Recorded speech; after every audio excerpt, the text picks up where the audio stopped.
Various exam में आपका स्वागत है। आज का विषय है आर्थिक पैकेज के दूसरे भाग की घोषणा। आज के विषय में बात करेंगे सुर्खियों में क्यों, प्रथम भाग की घोषणा की पुनरावृत्ति करेंगे एवं वित्त मंत्री निर्मला सीतारमण द्वारा घोषित आर्थिक पैकेज के दूसरे भाग की बात करेंगे। आइए जानते हैं सुर्खियों में क्यों। वित्त मंत्री निर्मला सीतारमण ने कोविड-19 के कारण प्रवासी मजदूरों, शहरी गरीबों, छोटे व्यापारियों और किसानों आदि के समक्ष मौजूद कठिनाइयों को दूर करने के लिए आर्थिक पैकेज के दूसरे भाग की घोषणा की। आइए बात करते हैं प्रथम भाग की घोषणा की। 12 मई 2020 को प्रधानमंत्री ने आत्मनिर्भर भारत अभियान का आह्वान करते हुए 20 लाख करोड़ रुपए के विशेष आर्थिक पैकेज की घोषणा की। साथ ही उन्होंने आत्मनिर्भर भारत के 5 स्तंभ अर्थव्यवस्था, अवसंरचना, प्रौद्योगिकी, गतिशील जनसांख्यिकी और मांग को भी रेखांकित किया था। प्रधानमंत्री अपने वक्तव्य में कोविड-19 महामारी से पहले तथा बाद के समय पर चर्चा करते हुए कहा कि 21वीं सदी को भारत के सपने को साकार करने के लिए देश को आत्मनिर्भर बनाना आवश्यक है। आत्मनिर्भर भारत के निर्माण में वैश्वीकरण का बहिष्कार नहीं किया जाएगा, अपितु स्वयं के विकास के माध्यम से विश्व के विकास में मदद की जाएगी। इस अभियान के साथ ही कुछ ही दिन पूर्व वित्त मंत्री निर्मला सीतारमण ने आर्थिक पैकेज के पहले भाग की घोषणा की थी, जिसमें एमएस की परिभाषा में बदलाव जैसे विभिन्न उपाय शामिल थे। अब बात करते हैं वित्त मंत्री द्वारा घोषित आर्थिक पैकेज के दूसरे भाग की। इसमें कुछ महत्वपूर्ण बिंदु इस प्रकार हैं। प्रवासियों को 2 महीने के लिए मुफ्त खाद्यान्न की आपूर्ति, एक राष्ट्र एक राशन कार्ड योजना का विस्तार, सस्ते किराए के आवास परिसरों की योजना, शिशु मुद्रा ऋण के तहत ब्याज की छूट, स्ट्रीट वेंडरों के लिए 5,000 करोड़ रुपए की ऋण सुविधा, क्रेडिट लिंक्ड सब्सिडी योजना का विस्तार, रोजगार सृजन के लिए कैंपा फंड का उपयोग, किसानों के लिए 30,000 करोड़ रुपए की अतिरिक्त आपातकालीन कार्यशील पूंजी। इन महत्वपूर्ण बिंदु में सबसे पहले बात करेंगे प्रवासियों को 2 महीने के लिए मुफ्त खाद्यान्न की आपूर्ति। प्रवासी कामगारों के लिए सभी राज्य एवं केंद्र शासित प्रदेश को प्रति कामगार 2 महीने अर्थात मई और जून 2020 के लिए प्रति महीने प्रति कामगार 5 किलो की दर से खाद्यान्न और प्रति परिवार 1 किलोग्राम चना का मुफ्त आवंटन किया जाएगा। राष्ट्रीय खाद्य सुरक्षा अधिनियम के दायरे में आने वाले सभी राज्य अथवा केंद्र शासित प्रदेश बिना राशन कार्ड वाले ऐसे प्रवासी कामगार भी इस योजना के लिए पात्र होंगे जो वर्तमान में किसी क्षेत्र में फंसे हुए हैं। राज्य एवं केंद्र शासित प्रदेश इस योजना के तहत लक्षित वितरण के लिए एक तंत्र विकसित करने के परामर्श दिया जाएगा। इसके लिए 8 लाख मीट्रिक टन खाद्यान्न और 50,000 मीट्रिक टन चने का आवंटन किया जाएगा। इस योजना पर होने वाले कुल 3500 करोड़ रुपए का व्यय भारत सरकार द्वारा किया जाएगा। अब बात करते हैं एक राष्ट्र एक राशन कार्ड योजना का विस्तार।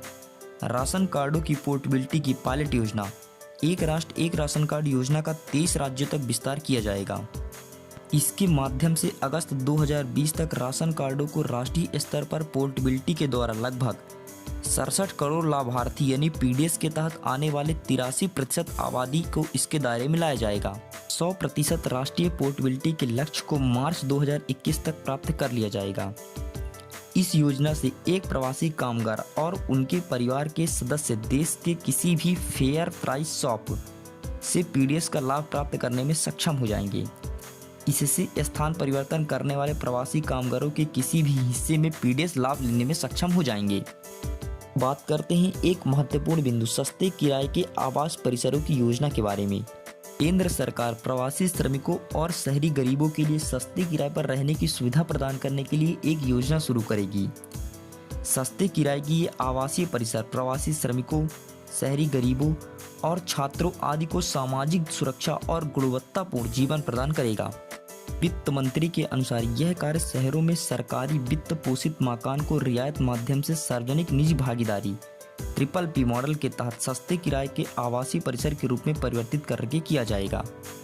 अब बात करते हैं शिशु मुद्रा ऋण के तहत ब्याज की छूट के बारे में।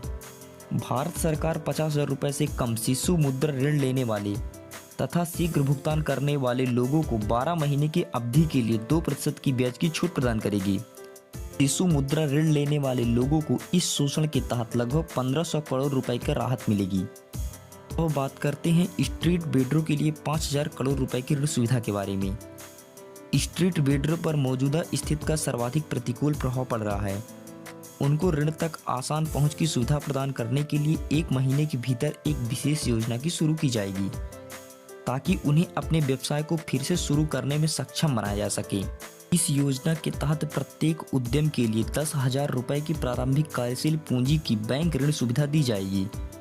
ज्ञात हो कि यह योजना शहर के साथ साथ ग्रामीण क्षेत्रों के विक्रेताओं को भी कवर करेगी जो आसपास के शहरी इलाकों में व्यवसाय करते हैं। अनुमान के अनुसार 50 लाख स्ट्रीट वेंडर इस योजना के तहत लाभान्वित होंगे और उन तक 5,000 करोड़ रुपए का ऋण प्रवाहित होगा। अब बात करते हैं क्रेडिट लिंक्ड सब्सिडी योजना के विस्तार के बारे में। मध्यम आय समूह के लिए अर्थात 6 से 18 लाख रुपए वार्षिक आय वालों के लिए क्रेडिट लिंक्ड सब्सिडी योजना का मार्च 2021 तक विस्तार किया जाएगा। उल्लेखनीय है कि क्रेडिट लिंक्ड सब्सिडी स्कीम प्रधानमंत्री आवास योजना का एक घटक है, जिसके तहत ऋण सुविधा प्रदान की जाती है। केंद्र सरकार द्वारा इस योजना की शुरुआत मुख्य रूप से मध्यम आय समूह के लोगों के लिए वर्ष 2017 में की गई थी। इस योजना का उद्देश्य आम लोगों को होम लोन के लिए प्रोत्साहन देना था कि लोग अपना घर खरीद सकें और आवास क्षेत्र में अधिकाधिक निवेश हो सके, जिससे वित्तीय वर्ष 2020-21 के दौरान 2.5 लाख मध्यम आय वाले परिवारों को लाभ होगा और आवासन क्षेत्र में 70,000 करोड़ रुपए से अधिक का निवेश होगा। आवास क्षेत्र को बढ़ावा देकर ये बड़ी संख्या में नौकरियां पैदा करेगा और इस्पात, सीमेंट, परिवहन व अन्य निर्माण सामग्री की मांग को प्रोत्साहित करेगा, जिससे अर्थव्यवस्था को पुनः पटरी पर लाने में मदद मिलेगी। अब बात करते हैं रोजगार सृजन के लिए कैंपा फंडा का उपयोग। क्षतिपूरक वनीकरण कोष प्रबंधन एवं योजना प्राधिकरण के अंतर्गत लगभग 6,000 करोड़ रुपए की राशि का प्रयोग शहरी क्षेत्र सहित वनीकरण एवं वृक्षारोपण कार्यों, वन प्रबंधन, मृदा एवं आर्द्रता संरक्षण कार्यों, वन संरक्षण, वन एवं वन्यजीव संबंधी बुनियादों की सुविधाओं के विकास, वन्यजीव संरक्षण एवं प्रबंधन आदि में किया जाएगा। अब बात करते हैं किसानों के लिए 30,000 करोड़ रुपए की अतिरिक्त आपातकालीन कार्यशील पूंजी के बारे में। ग्रामीण सहकारी बैंक और क्षेत्रीय ग्रामीण बैंक की फसल ऋण संबंधी आवश्यकताओं को पूरा करने के लिए राष्ट्रीय कृषि एवं ग्रामीण विकास नाबार्ड द्वारा 30,000 करोड़ रुपए की अतिरिक्त पुनर्वित्तीय सहायता प्रदान की जाएगी। देश भर में इससे लगभग 3 करोड़ किसानों को फायदा होगा, जिसमें अधिकांश छोटे और सीमांत किसान शामिल होंगे। इससे किसान की रबी की फसल कटाई के बाद और खरीफ की फसल को मौजूदा जरूरतें पूरी होंगी।